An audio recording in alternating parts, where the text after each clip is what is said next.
નમસ્કાર, હું છું માર્ગી. આપની સાથે હેડલાઇન્સમાં જોઈએ કેટલાક મહત્વના સમાચાર.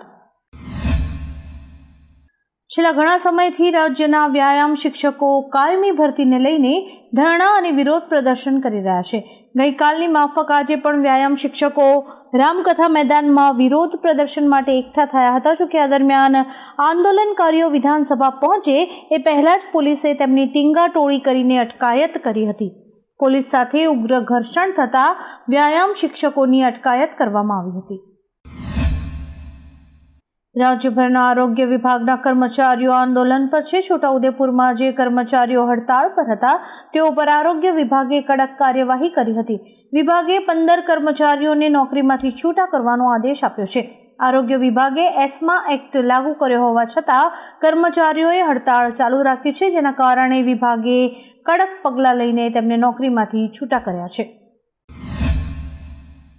કરણી સેનાના કાર્યકરોએ રાણા સાંગાને દેશદ્રોહી કહેનારા સપા સાંસદ રામજીલાલ સુમનના આગ્રાના ઘર પર હુમલો કર્યો છે.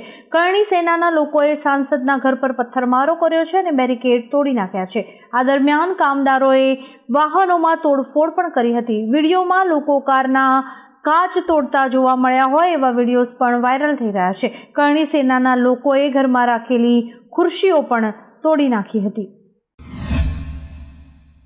ઉનાળાની શરૂઆતમાં સમગ્ર સૌરાષ્ટ્રમાં ગરમીનો પ્રકોપ વધ્યો છે. ગરમીમાં વધારો થતાં પાણીની પણ માંગ વધી છે. બીજી તરફ અત્યારે સૌરાષ્ટ્રના 141 ડેમ્સમાં માત્ર 50% પાણીનો જથ્થો હોવાથી આગામી સમયમાં હવે પાણીની મુશ્કેલી સર્જાય તેવી સંભાવના છે.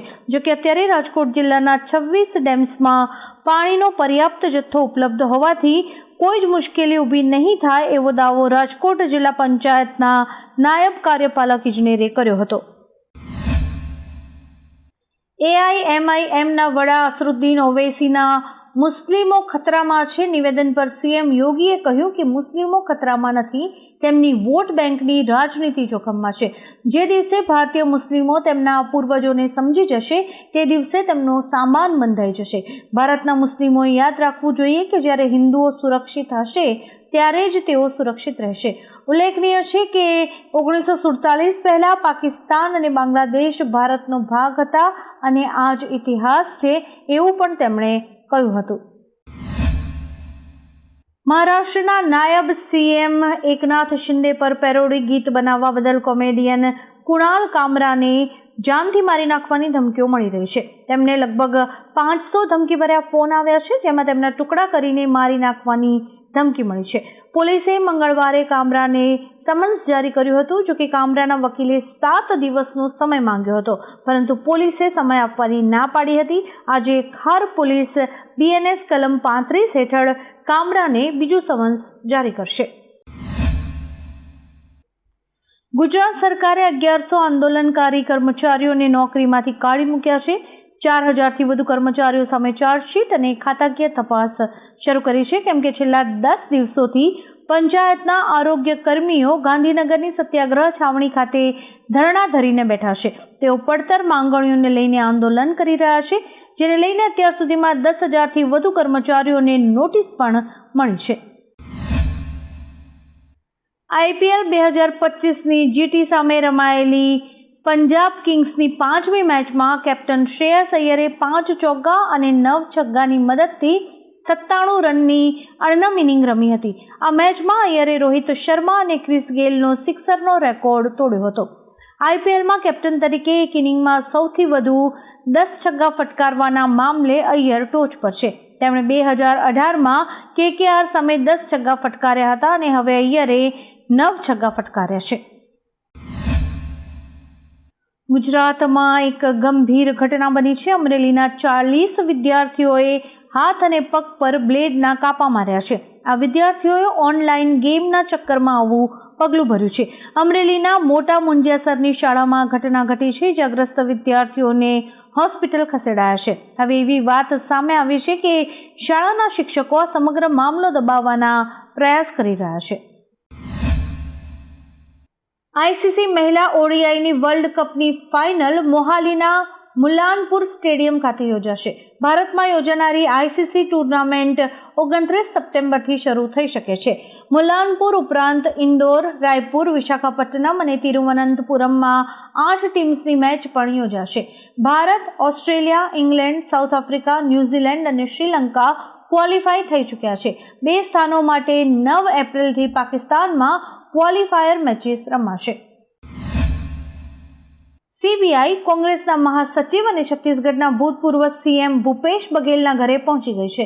5 થી 6 અધિકારીઓની ટીમ ભિલાઈ અને રાયપુરમાં આવેલા બઘેલના ઘરે પહોંચી ગઈ છે.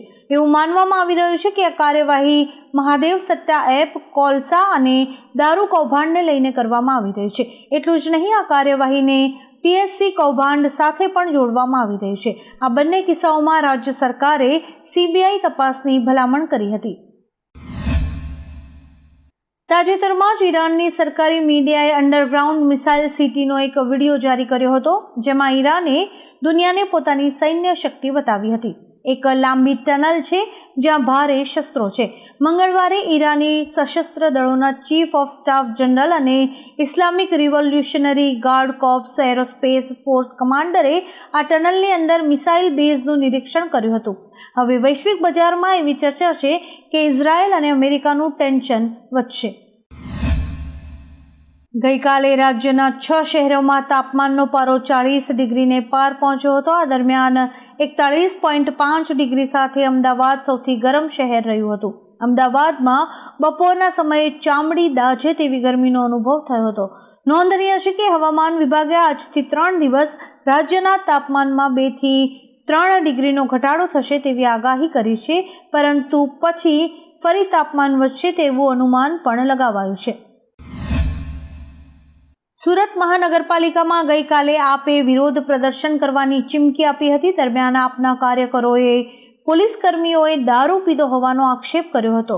પોલીસે વિરોધ કરી રહેલા કાર્યકર્તાઓ અને કોર્પોરેટર્સની ટીંગાટોળી કરી હતી. આ સાથે જ પોલીસે કહ્યું હતું કે દારૂ પીધો છે તો ચાલો ટેસ્ટ કરાવીએ. આ વચ્ચે પોલીસ અધિકારી ભાઈ ભાઈ ભેગા મળી ખાઈ મલાઈના નારા પણ લાગ્યા હતા.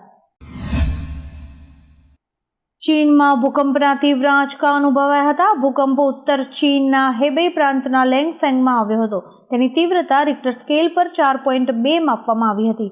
ચીનની એલર્ટ સિસ્ટમે લોકોના ફોન પર તાત્કાલિક ચેતવણી સંદેશાઓ જારી કર્યા હતા, જેનાથી લોકોને સતર્ક રહેવાની તક મળી હતી. આ દરમિયાન કોઈ જ ગંભીર નુકસાન નથી થયું. ઉલ્લેખનીય છે કે 12 મે 2008ના રોજ સિચુઆન પ્રાંતમાં 7.9ની તીવ્રતાનો ભૂકંપ આવ્યો હતો, જેમાં લગભગ 87,000 લોકો માર્યા ગયા હતા અને હવે ફરી એકવાર ચીનમાં 4.2ની તીવ્રતાનો ભૂકંપ આવ્યો છે. રશિયા યુક્રેન વચ્ચેના યુદ્ધને લઈને યુક્રેનિયન વિદેશ પ્રધાને મંગળવારે જણાવ્યું હતું કે રશિયા યુક્રેન એકબીજાના ઉર્જા માળખા પર હુમલો કરવાનું બંધ કરવા સંમત થયા છે. તેમણે ફેસબુક પર આ માહિતી આપી હતી. US રાષ્ટ્રપતિ ડોનાલ્ડ ટ્રમ્પે રશિયન રાષ્ટ્રપતિ વ્લાદિમીર પુતિન સાથે ફોન પર વાત કરી હતી, જેમાં તેમણે બંને દેશો એટલે કે રશિયા યુક્રેનને 30 દિવસ માટે એકબીજાના ઉર્જા માળખા પર હુમલો કરવાનું બંધ કરવાનું કહ્યું હતું. IPLની શરૂઆત થઈ ગઈ છે. દરમિયાન ગઈકાલે નરેન્દ્ર મોદી સ્ટેડિયમમાં ગુજરાત અને પંજાબની મેચ પર સટ્ટો રમતો એક યુવક ઝડપાયો હતો. આ યુવક શંકાસ્પદ રીતે મોબાઈલમાં સતત એક્ટિવ હતો, જેથી તેની પર શંકા જતા યુવક પાસે જઈને તેનો મોબાઈલ ચેક કરાયો હતો. મોબાઈલ ચેક કરતા તેમાંથી ગેમિંગની ઓનલાઈન એપ્લિકેશન મળી આવી હતી અને પછી આ યુવકની ધરપકડ કરાઈ છે. સેબીએ NCBના આવાઝ ચેનલના ભૂતપૂર્વ એન્કર હેમંત ઘાઈ પર શેરબજારમાં 5 વર્ષ માટે પ્રતિબંધ મૂક્યો છે. તેમના પર નિયમનકારી ધોરણોનું ઉલ્લંઘન કરવાનો આરોપ છે. સેબીએ ઘાઈ અને તેમની પત્ની જયાને 31 માર્ચ 2020થી 12% વાર્ષિક વ્યાજ સાથે 6.16 કરોડ રૂપિયાની ગેરકાયદેસર કમાણી પરત કરવાનો નિર્દેશ આપ્યો છે. સેબીએ મોતીલાલ ઓસવાલ ફાઇનાન્શિયલ સર્વિસીસ લિમિટેડની 2 સંસ્થાઓ પર 30 લાખ રૂપિયા અને 5 લાખ રૂપિયાનો દંડ ફટકાર્યો છે. સંભલમાં પોલીસ અને વહીવટીતંત્રે ઈદની નમાઝ માટે કડક તૈયારીઓ શરૂ કરી દીધી છે. યોગી સરકારે 2 મહત્વપૂર્ણ નિયમો લાગુ કરવાનો આદેશ આપ્યો છે. સંભલના એએસપીએ સ્પષ્ટતા કરી છે કે ઈદ દરમિયાન રસ્તાઓ અને છત પર નમાઝ પડવાની પરવાનગી નહીં અપાય. લાઉડસ્પીકરના ઉપયોગ ઉપર પણ સંપૂર્ણ પ્રતિબંધ રહેશે. નમાઝ ઈદગાહ અને મસ્જિદોની અંદર જ અદા કરવામાં આવશે. ઈપીએફઓ સભ્યો ટૂંક સમયમાં યુપીઆઈ અને એટીએમ દ્વારા પીએફના પૈસા ઉપાડી શકશે. તેની મર્યાદા ₹1 લાખ સુધીની રહેશે. આ સુવિધા મે મહિનાના અંત અથવા જૂનની શરૂઆતમાં શરૂ થઈ શકે છે. શ્રમ અને રોજગાર મંત્રાલયના સચિવ સુમિતા દાવરાએ જણાવ્યું હતું કે આ માટે કર્મચારીઓને ડેબિટ કાર્ડની જેમ ઈપીએફઓ ઉપાડ કાર્ડ આપવામાં આવશે. આનાથી તેઓ તાત્કાલિક એટીએમમાંથી પૈસા ઉપાડી શકશે. આવા જ કેટલાક રસપ્રદ સમાચારો નિહાળવા માટે અમારી YouTube ચેનલને લાઇક, શેર અને સબસ્ક્રાઇબ કરો અને જોતા રહો હેડલાઇન્સ.